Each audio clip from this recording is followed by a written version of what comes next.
it's really, really, really important that we don't get sucked into a spiral of fear based or anger, right?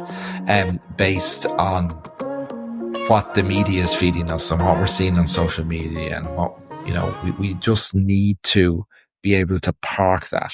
Hey, and welcome back to the Difference Maker Revolution podcast. And poor old Steve isn't feeling well. So these two podcasts, you just have the three of us. You have Jonathan, Jeanine, and myself. But Steve, we hope you get better soon. You'll be back with us soon. So this is one of our favorite subjects, I think, because we see people being affected by it every single day, and we see many of our members being affected by it every single day, right? And we see ourselves being affected by it every single day, right? And it's titled Control the Controllables. So what do we mean, Jeanine, about when we say control the controllables? What does that actually mean? Does it mean that, okay, well, I've gone in my car and I've got control of the accelerator and the steering wheel, and now I'm in control? Or what are you talking about? Or we're talking about your life, Ronan. So I guess if you want to use a car analogy, I know you love your analogies, but we're talking about your life, and so we all have our lives, but we also live in the world around us. And I know we all hit days where we feel out of control because of what's going on in the world, what might be going on with our friends, what could be going on with our family. It could be health, it could be economics, it could be politics. There's so many things that can make you feel out of control. And so when that happens, it's easy to spiral. We tend to follow the negative way more easily than we follow the positive. And so it's easy to spin out of control when things start ticking towards the negative or things start feeling more out of control. But it's up to us to get everything back into control and to control what you can control. We can't control what other people do. We can't control what our government does. We can't control what people put on social media. We can't control what our friends might say. But you can control your own mind and your own thoughts and the actions that you take in each and every day. But Jeanine, it's not easy to do that, right? Because if you think about it, what do the media sell? They sell drama, right? And fear.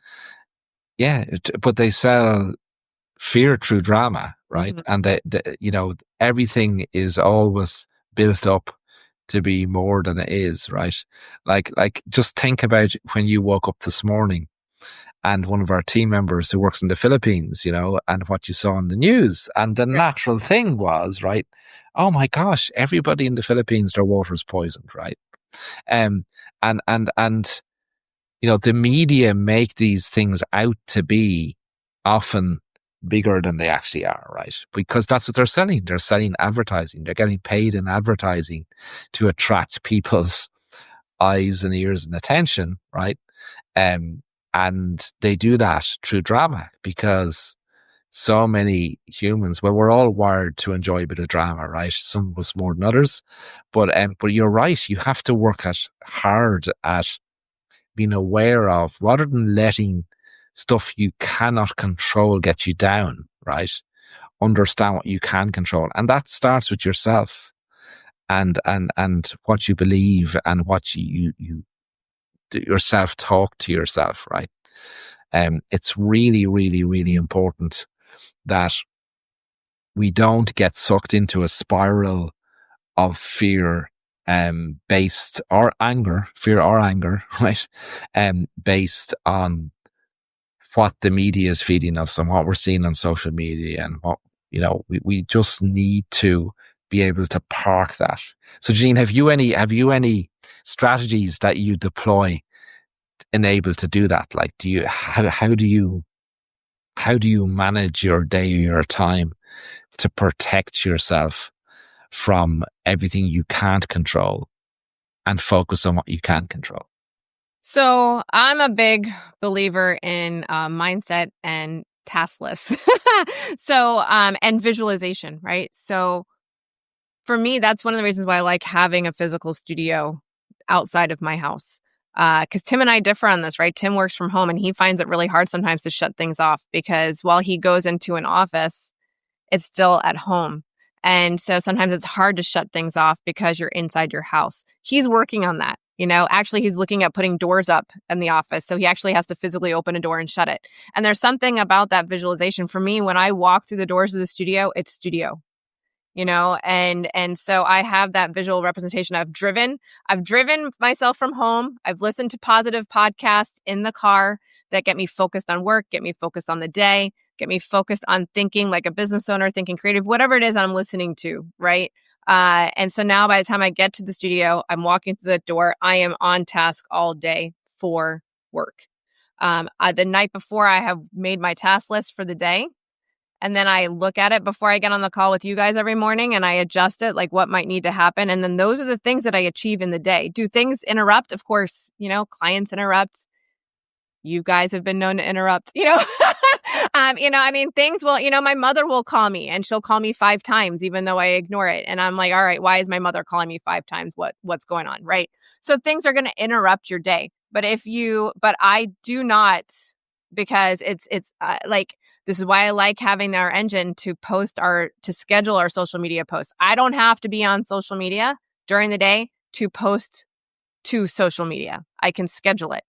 And even if I want to post instantly, I can use it with our scheduler to post immediately. I don't have to physically get into Facebook and Instagram to post, right? Which is huge to keep me out of that spiral or that, like, oh, let me see what this is and let me see what this is. And then sooner or later, 30 minutes have gone by and you've lost your productivity because you've gotten sucked into somebody else's world, somebody else's agenda. And that to me is the big thing. You cannot get sucked. And it doesn't have to be the news. It can be a friend. It could be a family member that sucks you into their agenda for the day. And now you've lost yours. And it happens so easily, even when you're aware of it, like by doing it. So that's a great example, Jeanine, of, you stay off social media during the day. And you when you do your social media time, you're working on posts to promote your business and tell your story. You might do a month in one go or a weeks in one go. Because it is so easy just to get caught in that doom scrolling. Jonathan, I've noticed something about you, and that is that you don't really seem to pay any attention to the news at all, right? So just talk to us about that. Is that a conscious decision to protect yourself from what you can't control and focus on what you can control? I think it's a conscious decision. It's more a mindset of, like, occasionally I'll log on to a news site and just have a look, scan of the headlines or something. But some people I notice, like on social media or the news or celebrities, like people are obsessed with celebrities and like their life and what's going on. And I'm like, I don't care. Like, it's just a not caring about other people. Okay, I'm going to reframe that because I'm a dove and I care a lot about people in my world. Well, couldn't care less about Taylor Swift getting engaged. Like, it has no impact on me whatsoever. Like, it does not impact my life in any way. No way. Like, nothing. I only care about things that I'm interested in and I enjoy, or that impact my life directly or indirectly. So I think it's just a mindset of just understanding that. I think one key mindset is responsibility. I think people love to shirk responsibility, when in reality, the only person responsible for your success is you. It's not the government. I don't care who's in the White House. It doesn't matter. I don't care who's on planet Mars. It doesn't matter. I don't care how many times Taylor Swift's gotten engaged. None of that impact your success. The only thing that impacts your success or failure is you, your attitude, the inputs that you put to get the outputs that you want. And so many of us want to blame. We want to blame the economy. We want to blame the government. We want to blame that side and this side, and our side is better than the other. It's like, it doesn't matter. You matter. You matter. What you do every single day matters. And that's where the focus needs to be. because you can't control Facebook ad costs. You can't control the weather, right? You just got to control the things that you are in direct control of, that you can actually influence and actually have inputs into, and that's going to get you your output. Can certain things have an indirect impact and make your inputs harder? Yes. That just means you got to work smarter and work harder and work better and just deal with it. If life throws a brick at you, just dodge it and, build a shield or something. Like, I don't know. Like, you just got to focus on problem solving and taking responsibility, because nothing else defines your success. Like you being successful or failing, other than what you do. And you do have that shield ability, Jonathan, because your phone actually gives you the ability to set focus parameters, and so you can put a work focus on, which doesn't allow anything to come through unless it's an emergency. You can set that. So even your phone knows that this needs to happen, and sometimes just flipping it over isn't necessarily the only way to do things, because obviously if an emergency is happening, like I always need to know if something's going on with my kids, right? If my kid's school is going to call, I have to answer it, because it could be I need to go pick them up. Something could be going on, right? I don't want to ignore my mother 5 times. Maybe she's in the hospital. You know what I mean? And then I would feel horribly guilty. So it's, but you can set focus filters up. You can affect what comes through to you when you need to focus and when you need to be in control of your time. And you can control who you communicate with. You can control your friends. You can control your social circle. You can control the business groups that you get into. You can control we mostly talk to photographers. You can control the photographers and the groups and the coaching groups that you want to be in, the ones that move you forward, the ones that speak positivity, the one that give you practical things to do in order to move your business forward, not engage in the drama further. Do you know what I mean? So you can control these things. And if you can't, obviously, if you have a family member, it could be your spouse, it could be sibling, it could be a parent, it could be a child that deals in the drama, you don't have to let them control you. You don't have to give them a front seat. You don't have to give them ownership. You don't have to let them control what you do. You can still control you and can still control your tasks and still control your mindset, and put them in the box that they need to be put into in order to, like Jonathan said, like you have to move forward. I don't think you can I don't believe in sugarcoating either. Like sometimes things get crap. Like life sucks sometimes. That's just reality. And you just got to deal with it, right? How you deal with it is important. But so I'm not a believer in all this, oh, everything is great and amazing and everyone's so positive when I don't know, your leg's falling off or something. I don't know. It's obviously not, right? But I'm not saying that you have to be positive all the time, but you have to be realistic. But how you deal with something negative that happens and how you flip it into a positive is what's key. Well, it's to not dwell in it, right? I mean, we can all have and Ronan, we've talked about this before. You can have a moment of self-pity, but but then, you do it, you commiserate, and then you move on. You figure out how to then turn it into something that can be constructive or move forward. And we all face this. I mean, we all do. I was telling Jonathan last week, my cost per booking skyrocketed. So I took my ad costs down, like my daily spend down, until I can figure out why, and I can attack it and I can analyze it. I'm not sitting here complaining, woe is me, my Facebook ad costs are out of control. It's all right, what can I do to fix it? Obviously I need to shift something. I need to change something. Something has to modify. What is that going to be? And so it's a problem solving mindset as opposed to the sky is falling mindset. Yeah. It really is. It is that, and as you said, Jonathan and Jeanine, it's not easy, right? We've all been there. Like 2009 when I did business that failed with 45 people losing their jobs. Like that was difficult time. Really difficult time. But what choice do you have but to pick yourself up and say, I need to go again, and what have I learned from that, and what has been the learning that's never going to happen again, right? So I think when you approach it with that mindset of, what can I learn from this setback, and what will that allow me do to make sure I don't experience that setback again?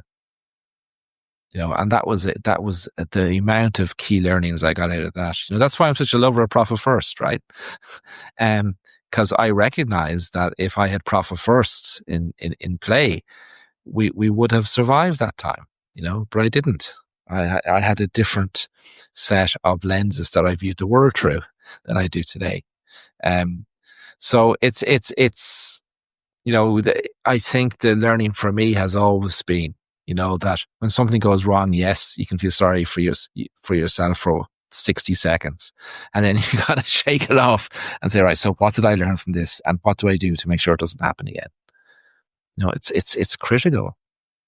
It's critical because that's what you can control. You can control how you think about things. You can control how you react to things to some degree. And one of the things that I found really, really useful is gratitude and meditation, and I only discovered this during COVID, the whole meditation thing. And it does make a big difference, to take some time out and to do some meditation, no matter when it is. But if you try and do it once a day, I don't do it every day, but I try and do it every day. If I miss it though, I do miss it. It's funny. Like when I miss it, I know I'm not the same as when I do it. But part of meditation is being grateful for what you have, being grateful for what you have and rather concentrate. Do you remember that book we reviewed a couple of years ago, guys? The Gap and the Gain. So being grateful is celebrating the gain, not the gap of where you're trying to get to. What has given us joy today. What worked out really, really well. Because we're all human, like we can get dragged into the negative and woe is me and woe is you, and my life is worse than yours, and nobody's as bad as I am. It happens us all. And I think it's really, really important to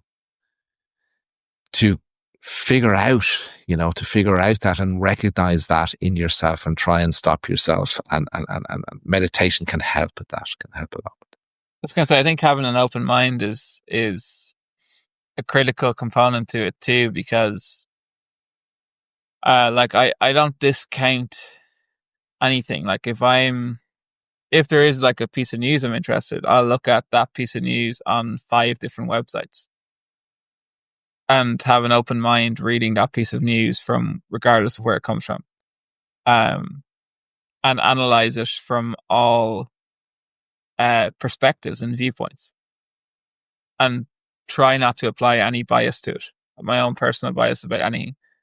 So I think having an open mind about things is critical, because if you close yourself in, and this can happen, like if everyone around you is being negative and you close yourself into that negativity, and yet there is someone over here who's actually, let's say in business, doing really well, right, and is making money and doing something good, you tend to not see it because you've closed yourself off to the negativity, to that possibility that, oh, maybe people are actually doing okay. So it's important to try and remain open-minded and say, look at things objectively and say, okay, this is happening to me. Does that mean it's always going to happen to me and it's going to continuously happen to me? Or are there actually other people who are having success? Why are they having success? And what can I learn from that to implement to have success? So I think the open-mindedness is key as well. It is. It's absolutely critical, Jonathan. Just being, and you see this everywhere. Like I even see it in the investing world, where some of the investors I follow, and they're given a label, and you can tell that they just can't change their minds or open their minds to anything else. Like there's a couple of gold bugs that I follow. They're called gold bugs because they believe in nothing else but gold. And most of them will just rubbish Bitcoin, right? And then for me, like I think gold is a great way to maintain your wealth, but I also think that Bitcoin, not all crypto, but Bitcoin can be digital gold, right? And I look at these things from the perspective of both to see, rather than say, no, it can only be gold, it can only be gold. Oh, no, it can only be Bitcoin, it can only be Bitcoin. You got to look at both sides of any discussion or what's going on in the media, and just, I go out of my way to look at stuff that challenges what I believe.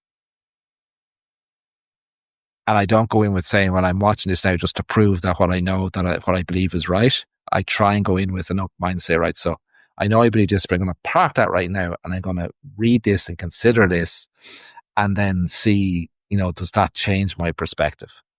Because it's just human nature to attach, you end up attaching your ego and yourself to your beliefs, right? And we're not saying that's not important. It is important, but it's also important to just not to consider other things as well. And I have to force myself in our industry to do that. Like, I constantly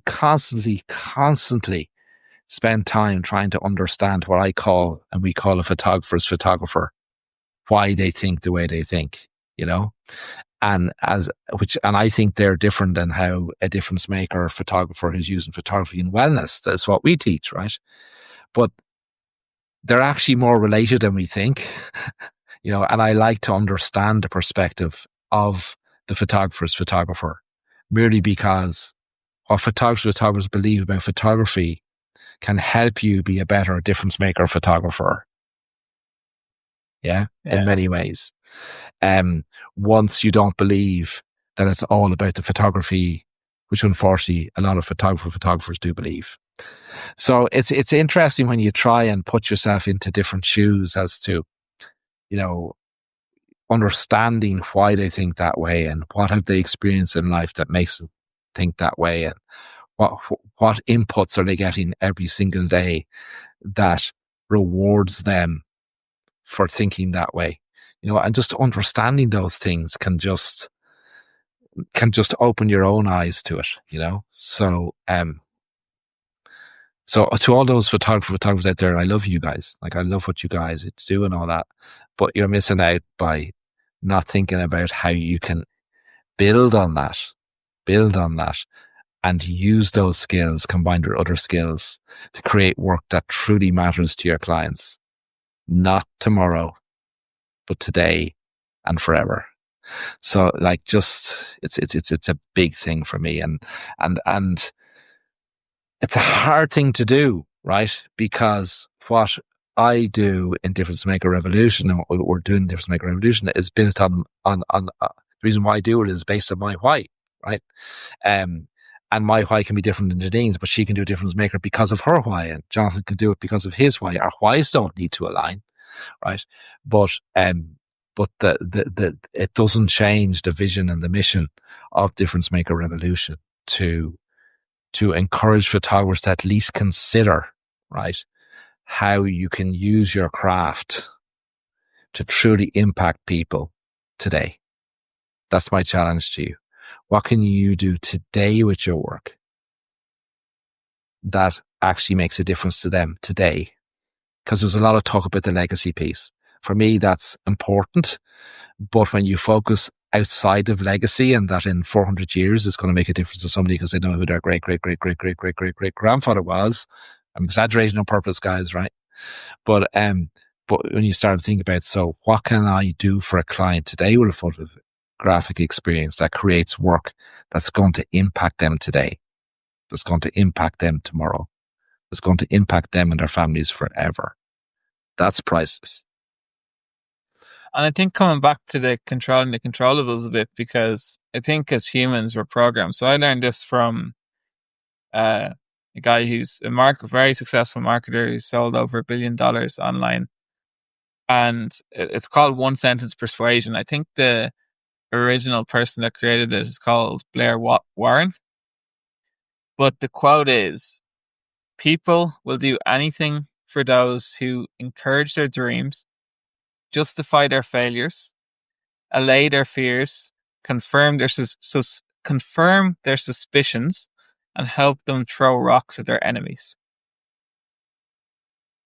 Right? And I think it's just human nature that, we fall in line with people who help them throw rocks at their enemies, and, who confirm suspicions that they have about things, who, justify their failures and who encourage their dreams. So once you realize that and are aware of that, you can step out of the matrix. And it's funny, Jeanine, and this is going back quite some time now, but I remember actually Jonathan was there too, and Susan was there, and we were coming back from WPPI, and we got stuck in New York. Not because of snow in New York, but because of snow in Dublin, which you don't get very often. When it snows in Dublin, everything stops, including closing the airport, right? Because we're not geared to deal with snow. And we were sitting, they couldn't get us back on a flight for 3 days, right? So we're sitting in an airport hotel, and there was 2 TVs in the room, right? 2 different news channels. I won't mention what they were, right? But let's just say on opposing sides of the political situation in America, right? And the same story was in both.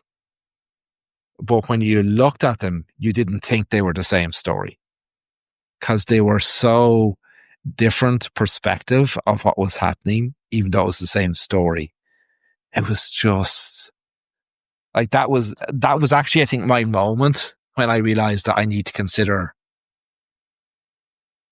different opinions on things, right? Because if I just expose myself to an opinion that reinforces my beliefs and don't consider it, right? Well, then I'm just going to get dragged into that, and I'm never going to consider something else. And then I'll attach that to me, and then the other side becomes my enemy. I don't want that. I agree. And it's interesting, and kind of going back to what I said earlier, where I block out social media during the day, doesn't mean I block it out, and I don't agree with, I know a lot of people who unfriend anybody that doesn't agree with them. I don't like that because of what you exactly just said. Then you end up in this silo, and you think, and you're surprised when other people believe opposite of you. And if you don't listen to another side, you never come to a compromise. You never come to, here's how, we might not believe the same, but we can work together in this way, So while during the day, I don't entertain the social media and the things like that, I don't unplug from anybody who disagrees with me or I disagree with, because they're all my friends, and I firmly believe you can disagree and agree. And I always want to understand someone else's point of view. Always. I think it's vital. But I don't do it during my work day, because I need to get my work done and I need to control. Otherwise, I can get sucked into that.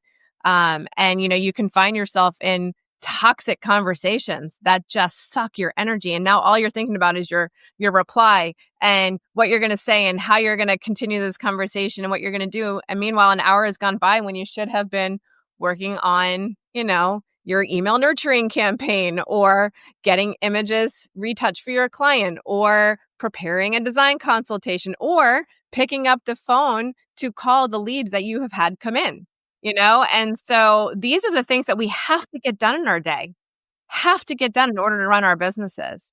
And it's just with the distraction. If you have distractions, you cannot get them done. And so you have to be able to control that, but don't shut it out. You just have to put it in its box and find the right time to do that, so that you are living and existing in this world.